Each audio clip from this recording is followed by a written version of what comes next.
Halo sobat, semoga hari Anda selalu berbahagia. Sesaat lagi kita akan menyimak bersama alur cerita film tentang kisah nyata persahabatan para tahanan remaja menghadapi keserakahan dan kerakusan para pengurus penjara. Mari kita simak bersama Kings of Devil Island. Dua remaja dikirim ke penjara Bastoy pada tahun 1915. Penjara tersebut diperuntukkan bagi remaja yang bermasalah dan berada di Pulau Bastoy yang berjarak 75 km dari Oslo, ibu kota Norwegia. Pulau Bastoy dikelilingi danau sehingga penjagaan di sana bisa dibilang minim karena sangat kecil kemungkinan ada yang kabur dari sana. Sebelum ditempatkan di asrama, penanggung jawab asrama yang bernama Brighton menjelaskan peraturan di penjara. Dia juga menyita seluruh barang pribadi dan memberikan nama baru yaitu C5 dan C19. Setelah penjelasan selesai, mereka pun diperintahkan mengganti pakaian dengan pakaian penjara, dan setelahnya rambut mereka dipotong sampai pendek lalu dimandikan. Sorenya C19 dipanggil ke ruangan bestirer untuk diberi peringatan khusus karena ada laporan bahwa C19 adalah tahanan kasus pembunuhan. Bestirer menginginkan selama di Bastoy C19 bersikap baik dan mengikuti semua peraturan yang berlaku. Bestirer juga menugaskan tahanan kepercayaan yang disebut sebagai C1 untuk mengawasinya, sekaligus memberitahu aturan-aturan yang ada di penjara tersebut. Chefen C1 kanske ska lämna oss snart och då blir den platsen ledig. Seperti biasa, para tahanan berbaris untuk diberi tugas. Beberapa dari mereka ada yang bertugas ke ladang menanam sayuran, sedangkan beberapa yang lainnya diberi tugas untuk membantu di bagian dapur. Kebetulan saat itu C19 bertugas membersihkan toilet dibantu oleh C1. Keduanya kemudian mulai mengobrol dan C19 tampak tidak terlalu peduli. Bahkan dia mengatakan dirinya tidak akan lama berada di penjara. C1 mengerti maksud dari perkataan tersebut. Dia mengatakan kalau selama 6 tahun ini tidak pernah ada satupun tahanan yang berhasil kabur. Satu-satunya harapan adalah menggunakan perahu di gubuk yang berada tak jauh dari sana. Namun gubuk tersebut dikunci dan dilarang untuk didekati. Mendengar perkataan tersebut, C19 langsung berlari sendirian untuk memastikannya. Dan ternyata benar di dalam gubuk tersebut ada sebuah perahu. Namun sialnya saat akan kembali, beberapa penjaga sudah mengepungnya. Karena tindakannya itu, dia langsung dihukum dengan cambukan.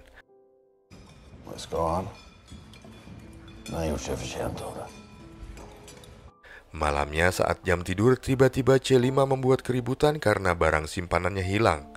Brighton yang mendengarnya langsung datang dan langsung tahu siapa orang yang melakukannya.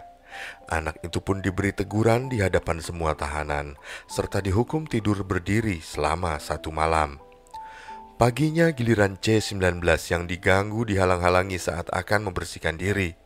Sontak dia langsung marah dan menghajar anak tersebut hingga lemas tak berdaya.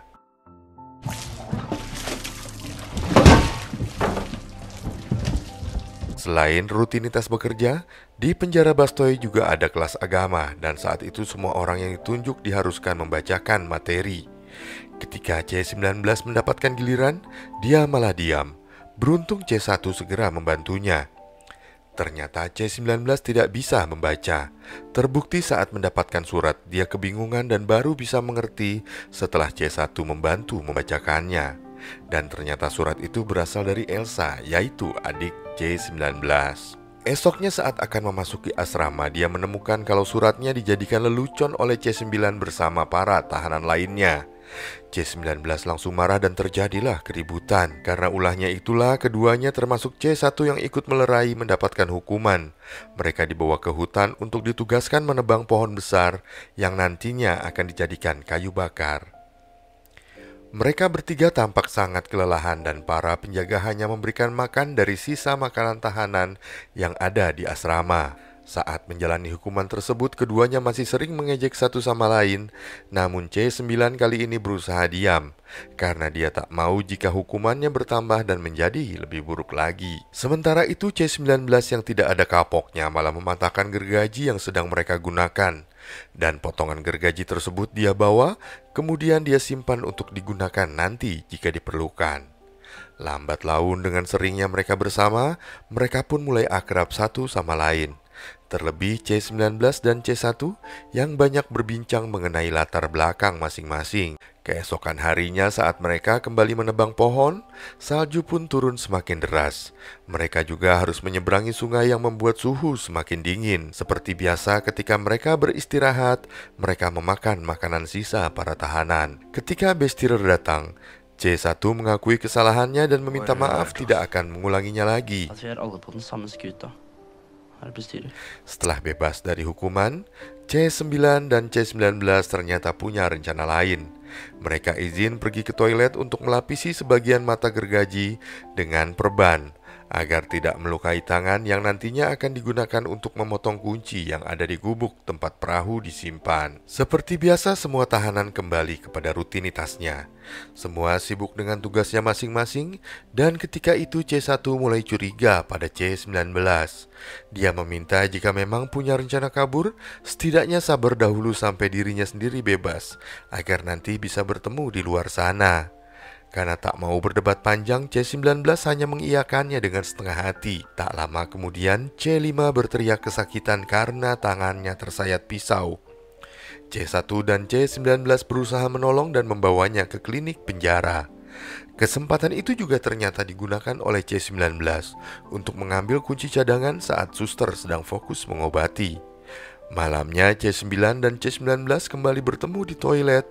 Mereka mulai menjalankan misinya memakan jamur beracun. Beberapa jam kemudian jamur beracun itu pun mulai menunjukkan reaksinya.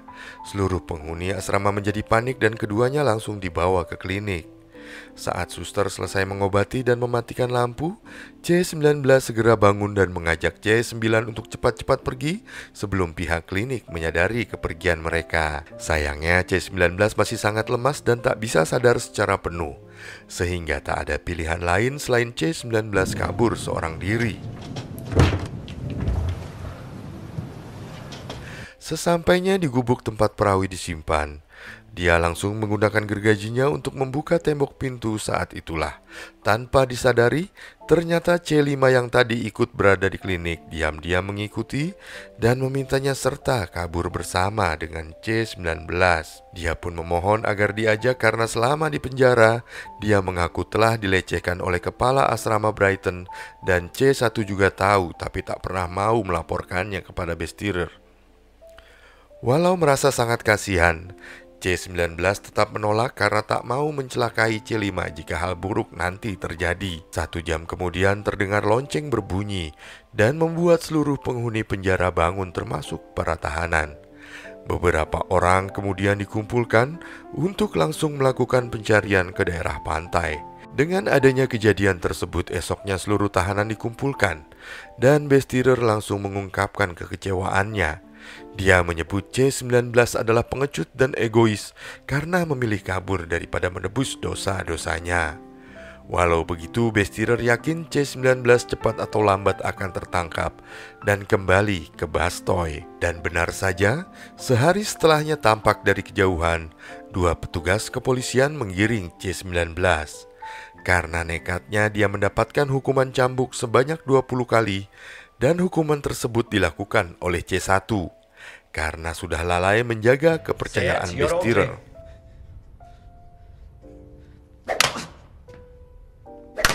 Setelah hukuman berakhir, keduanya kemudian bergabung dengan tahanan lain yang sedang membersihkan diri.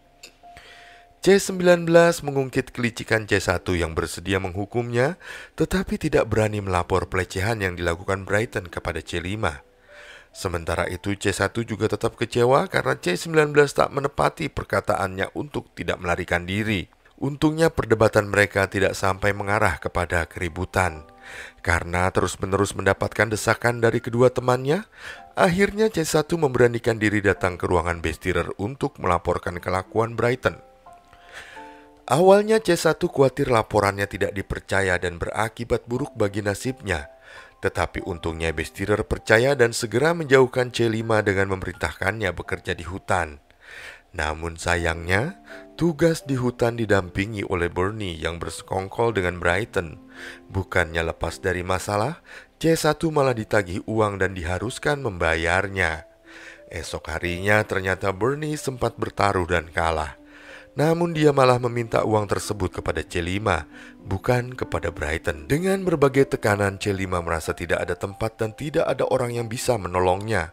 Rasa putus asanya tak bisa lagi tertahan. Beberapa menit kemudian, C19 baru sadar bahwa C5 tidak ada di dekat mereka. Dia dan C1 segera mencari ke daerah pantai dan saat itulah mayatnya sudah terapung. Keduanya segera membawa mayat tersebut ke tepian, sementara yang lainnya diperintahkan memasuki asrama. Setelah kematian C5 dipastikan kemudian, Bestirer mengumumkan bahwa C5 mati karena berusaha kabur. Mendengar pernyataan tersebut tentu saja keduanya kecewa, karena mereka tahu alasan C5 bunuh diri.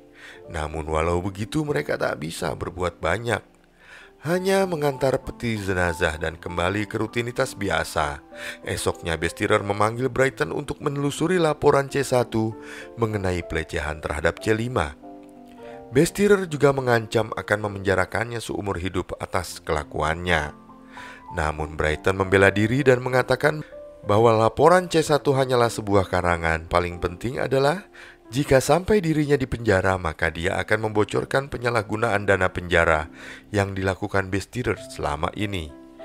Ternyata Brighton sering memperhatikan dan menemukan kalau sebagian dana penjara digunakan Bestirer untuk kepentingan pribadinya. Akhirnya Bestirer tak bisa berbuat apa-apa. Dia hanya meminta Brighton pergi sementara dari Bastoy sampai keadaan mereda.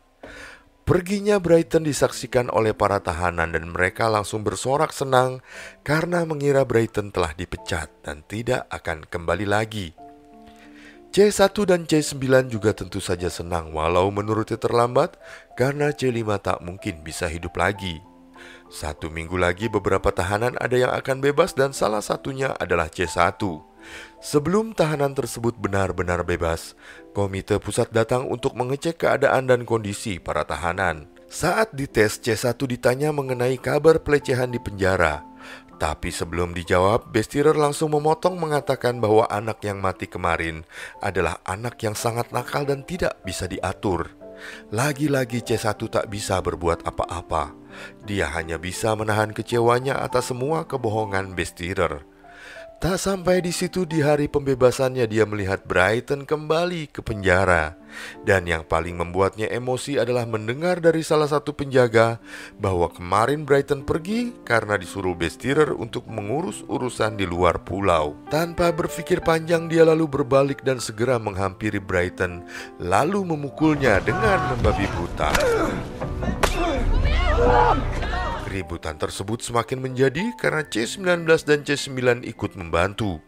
Namun walau begitu tetap saja karena kalah jumlah, mereka pun kalah dan akhirnya mereka dibawa ke ruang isolasi yang berada di ruang bawah tanah dengan kasur yang tertutup jeruji. Selama beberapa hari mereka tetap berada di sana. Sampai pada suatu malam C19 berhasil membuka jerujinya dan segera membantu teman-temannya. Esoknya ketika Brighton datang, ketiganya langsung nekat mengambil paksa kunci ruang isolasi. Ketiganya menarik Brighton sekuat tenaga, bahkan C19 menggigit tangan Brighton supaya kunci yang dipegangnya bisa direbut. Sekuat tenaga Brighton mencoba menahan pintu sampai kaki C1 terjepit karena berusaha menahan pintu yang hampir terbuka. Setelah cukup lama terjadi tarik-menarik, akhirnya Brighton kelelahan dan mundur berlari mencari pertolongan. Aksi C1 ini dilihat oleh seluruh tahanan yang sedang berkumpul, dan mendadak mereka mendapatkan keberanian untuk melawan satu persatu staf yang berjaga. Mereka menggunakan seluruh peralatan untuk menyerang, sementara para tahanan lain ada juga yang memanfaatkan kericuhan tersebut untuk menjarah semua makanan. Semua penjaga akhirnya mundur dan saling menyelamatkan diri masing-masing. Walau pada akhirnya mereka harus bentrok dan berakhir dihajar oleh C19 dan teman-temannya. Di sisi lain, Brighton juga sudah tak berdaya karena berhasil dihajar habis-habisan oleh C1 dan teman-temannya. Keributan itu terdengar hingga ruangan Bestirer dan dia pun segera keluar untuk menyelamatkan diri. Meski sempat dihadang oleh anak-anak yang siap menghajarnya, tetapi C19 membiarkannya kabur. Bestirer lalu menaiki kapal bersama beberapa staf lain. Sehingga di penjara Bastoy yang tersisa hanyalah para tahanan, dan mereka pun bisa merasakan kebebasan yang sudah lama mereka inginkan. Sementara itu C1 duduk di ruangan Brighton sambil memikirkan konsekuensi dari keberaniannya hari ini. Walau Bastoy sudah dikuasai, tetapi mereka tetap harus segera kabur sebelum penjaga penjara mengirim lebih banyak pasukan untuk menangkap mereka.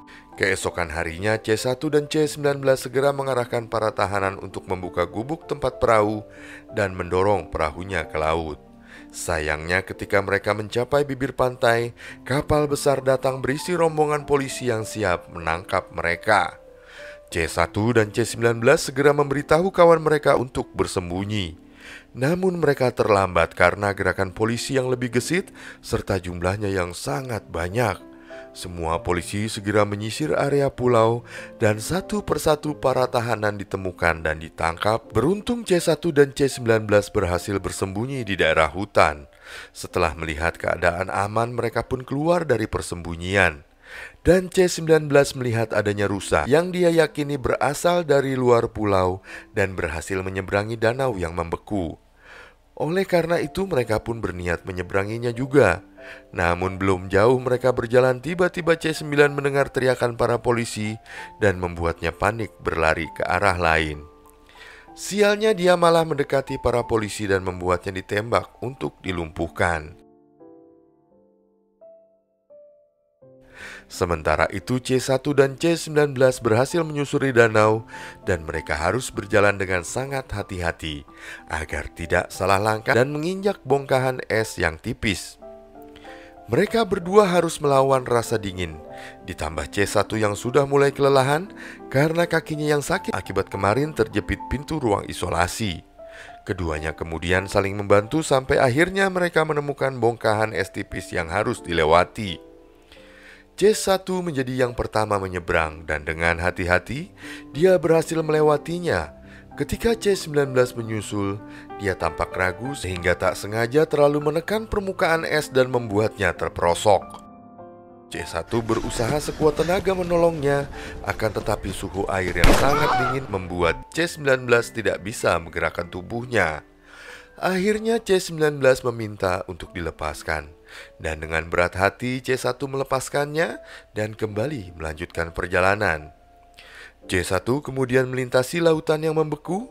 Dia berhasil kabur dari Bastoy dan menjadi seorang kru kapal.